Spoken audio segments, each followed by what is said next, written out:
Hari ni I nak share dengan korang macam mana korang nak pastikan omega 3 yang korang pilih tu bagus untuk masalah berat badan, masalah sakit-sakit sendi, masalah susah nak fokus ke, termasuk juga masalah sistem imun. Yang pertama sekali, make sure omega 3 yang korang pilih tu adalah daripada minyak ikan. Kenapa?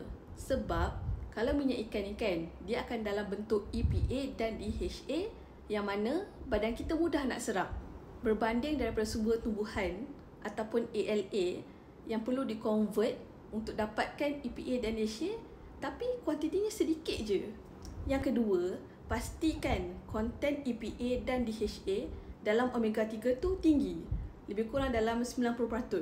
Sebab kebanyakan yang ada di pasaran sekarang kan, kontennya dalam 50 ke 60% je. Yang ketiga, pastikan omega 3 tu disuling sebanyak 3 kali untuk membuang logam-logam berat yang ada dalam minyak ikan. Contohnya macam mercury. Dan yang terakhir, yang paling penting sekali, make sure omega 3 yang korang pilih tu disupport dengan ujian klinikal yang banyak. Sebab apa? Untuk pastikan keberkesanan omega 3 yang korang pilih tu. Barulah berbaloi apa yang korang beli. Betul tak? So, kalau korang nak dapatkan omega 3 yang berkualiti yang macam saya cakap tadi, korang boleh je PM saya atau klik je link di bio atau komen je omega 3. Okay? Dan saya akan reply.